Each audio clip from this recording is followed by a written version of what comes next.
बिस्मिल्लाहिर्रहमानिर्रहीम। अस्सलाम वालेकुम नाज़रीन, मैं हूँ साकिब बशीर। आज हम बात करेंगे सारा कत्ल केस से मुतल्लिक, जिसमें जो शाह नवाज़ है, सहाफ़ी अय्याज़ ज़मीर का बेटा, उसने 23 सितंबर को अपनी बीवी को फार्म हाउस में उसको जो है वो कत्ल कर दिया था। उसके बाद अपडेट्स आ रही हैं। आज अय्याज़ ज़मीर जो है उनकी जानिब से बहुत सारी चीज़ों की वजाहत देने की कोशिश की गई।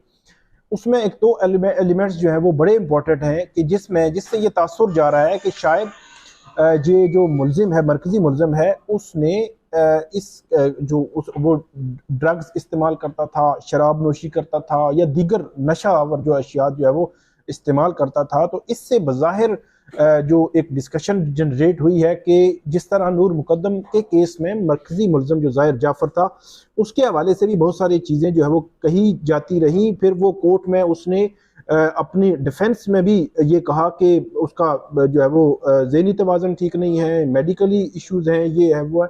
तो ये वो चीज़ें हैं कि जो इस केस में भी कहीं ना कहीं से कही जा रही हैं। लेकिन अय्याज़ अमीर क्या कहते हैं और जो सारा है उस पर कैसे जो है वो जुल्म हुआ, कैसे जुल्म के पहाड़ जो है वो ढाए गए, इसके हवाले से क्या कहते हैं। उनके कॉलम के कुछ हिस्से मैं आपके सामने पढ़ूंगा ताकि चीज़ें एग्जैक्टली जो है वो सामने आ जाएं। वो लिखते हैं कि जो पहली इतला मुझे मिली तो उस पर यकीन ना आया, फिर जो है वो पैरों तले ज़मीन जो है वो हिल गई। कुछ ये ख्याल था कि शायद ज़ख्मी होने की वजह से, ज़ख्मी होने की बात हो रही हो, इसीलिए हर एक से कहा कि फ़ौरन फ़लाँ जगह पहुँचे। चंद लम्हों में अलबत्ता मौत का पता चला तो ज़मीन अंधेरा जो है वो छा गया। उसके बाद कहते हैं कि अल्फाज नाकाफ़ी हैं, बातें फजूल। एक दो दफ़ा मिला था, इतनी खूबसूरत, ज़हीन और मासूम लड़की अपने कमबख्त जो बेटे की बात कर रहे हैं बुनियादी तौर पर, को उसके सामने कहा था कि तुम इसके काबिल नहीं, लेकर काबिल होने की कोशिश करो।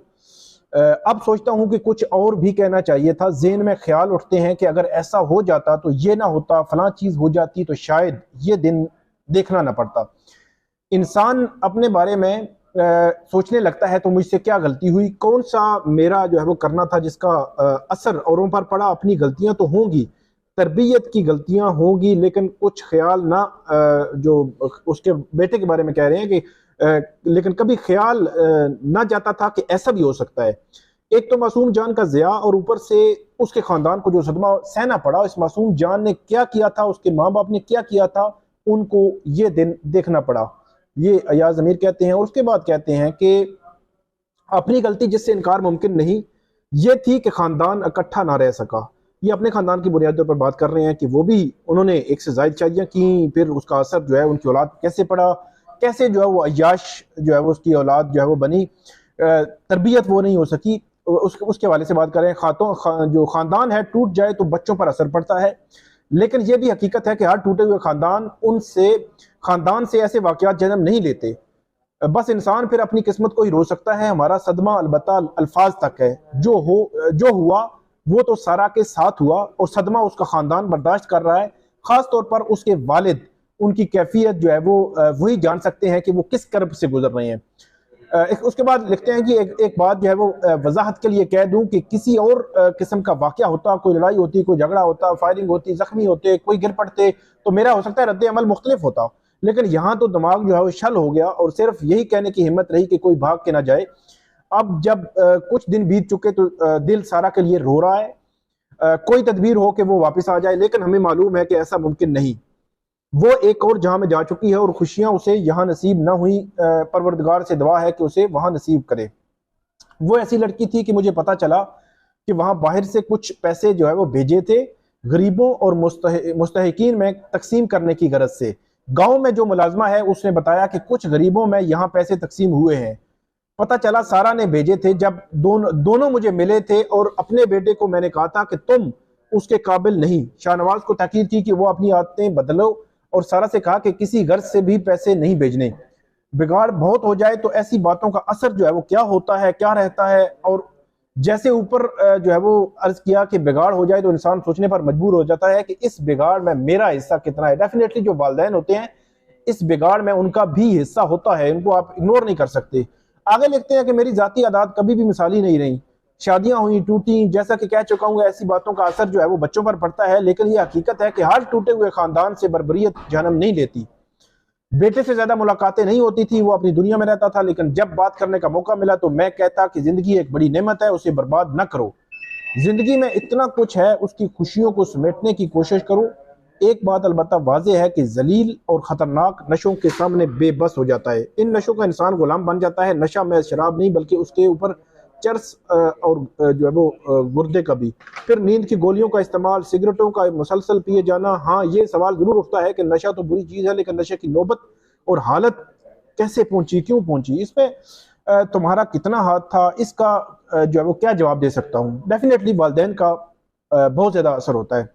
उसके बाद कहते हैं कि औलाद गलत रास्ते पर चल निकले तो बहुत सारे मुहर्रकात होते हैं, लेकिन मुहर्रकात के जिक्र से सिर्फ जो सफ़हात काले करता रहा हूँ तो इससे क्या सारा के माँ बाप को तशफ़ी मिलेगी। वो मासूम जान चली गई, उसके वालिद जो है यूं समझिए जिंदा रहते हुए मर गए। लेकिन एक सवाल दिल में उठता है कि पहली बार जब मैंने सारा से मिला था तो मैंने पूछा, शाहनवाज साथ बैठा था, तो कि तुम इस लड़की को जानती हो? लड़के को नहीं जानती, इसकी आदत से वाकिफ ना थी। और सारा ने कहा मैं सब जानती हूँ, सब ठीक हो जाएगा, जो जवाब हुआ है उस इंसान कहे। उसके बाद कहते हैं पहली बार जो है वो हो रहा था कि 2 शादियां हो चुकी थी, जल्दी खत्म हुई। पहली शादी तो 8 दिन बाद, 8 दिन भी नहीं चल सकी थी। 8वें रोज वो कहते हैं कि मेरी पहली बहू ने मुझे फोन करके कहा कि अंकल मैं इस शख्स के साथ नहीं रह सकती। वो लड़की भी खूबसूरत, ज़हीन और सुलझी हुई थी। दूसरी बहू भी पढ़ी लिखी, खूबसूरत और सुलझी हुई थी। सारा इनाम से ये तीसरी शादी थी। वैसे तो इस्लामाबाद फैला हुआ है, लेकिन एक उर्फ़े आम में एलीट तबका होता है, उसकी दुनिया निस्बतन छोटी और महदूद है। लोग एक दूसरे की जानकारी करते हैं। इस्लामाबाद का एक ख़ास तबका है, उसमें लोग शाहनवाज को जानते थे, उसकी आदत से जो है वो वाकफियत रखते थे। चकवाल आना होता तो यही हरकत होती थी। नौजवानों में उसकी दोस्ती थी और वो जानते थे, आदात से वाकिफ थे। इसी बुनियाद पर शादियों के तवातर से हैरान होता कि ये कैसे हो जाती हैं। उसके बाद कहते हैं कि शाहनवाज करता कुछ नहीं था, वेला इंसान था, पैसे भी भेजता था। आज के ज़माने में वेले इंसान क्या होते हैं? सारी सारी रात इंटरनेट की जो दोहरी जो है कायनात उसमें घूमते रहता। उसका सारा जो है वो उसमें लिखा कि मंशियात का आदि, फिर ये नेट पे बैठना, नशा करना, ये सारा लिख के कहते हैं कि वकुआ के सुबह शाहनवाज ने मुझे फ़ोन किया, उसने कहा कि ये मुझे टर्मिनेटर मारने आई है। मैंने कहा कि क्या बकवास कर रही है? उसने कहा कि उन्होंने फौलादी जो है वो कपड़े पहने हुए। इस पर मैंने कहा माँ से बात करवाओ, उसकी ज़हनी हालत उसकी ज़हनी हालत थी। बहरहाल अल्लाह रहम करे। सारा का सोचता हूँ तो नींद उड़ जाती है, उसके वालिद का ख्याल आता है तो दिल पकड़ लेता हूँ। मेरा इरादा था कि शाहनवाज को नहीं देखूंगा, उसकी कोई इमदाद नहीं करूंगा, क्योंकि ये इमदाद का मुस्तहिक नहीं है। ये इस्लामाबाद पुलिस की मेहरबानी की मुझे भी उस थाने में बंद कर दिया जहां पर शाहनवाज रिमांड काट रहा था। लामहला लोग मुझे मिलने आते तो कुछ खाना वगैरह उसकी तरफ भी पहुंचा देते। बहरहाल अपने वक्त पर मुकदमा चलेगा और मेरी दुआ है कि इंसाफ के तकाजे पूरे हों। तो ये याज अमीर जो है उन्होंने अपना जो है लिखा है, कॉलम लिखा है। इसमें सिर्फ एक एस्पेक्ट पे मैं बात करूंगा, बाकी जो है वो चीज़ें, एक तो वो ये कह रहे हैं कि सारा को पता था कि ये सारी चीज़ें हैं। तो मेरा ये ख्याल है कि जो भी पता था, नहीं पता था, कितना पता था, कम था, ज़्यादा पता था, किसी को मारने का हक किसी को नहीं है, एक चीज़। दूसरा, वो जो कह रहे हैं कि मंशियात का आदी था, ड्रग्स इस्तेमाल करता था, शराब पीता था, चर्स जो है वो इस्तेमाल करता था, जो भी है, लेकिन मसला ये है कि आप इसके पीछे नहीं छुप सकते। एक बंदे ने मर्डर किया है, कत्ल किया है, तो उसको उसी के मुताबिक उसकी सज़ा मिलनी चाहिए। नूर मुकदम केस में भी यही हुआ था, आज तक यही हो रहा है। आज भी हाई कोर्ट में उसकी जो पिटीशन पेंडिंग है, अपील पेंडिंग है, उसमें ये कहा हुआ है उसने कि मुझे मेडिकली इशू है। अगर ये मुलजम भी कल ये कहना शुरू कर दे तो फिर परसों और उसके बाद के मुलजमान का भी इंतजार करें कि मजीद भी आएंगे और मजीद भी ऐसे वाकयात होते रहेंगे। इसलिए इसको कानूनी तकाजे पूरे करके ऐसे मुलजमान को सख्त से सख्त सजा मिलनी चाहिए। ऐसी जो चीज़ें हैं उनके पीछे छुपने की इजाज़त नहीं होनी चाहिए, ना अदलिया को देनी चाहिए।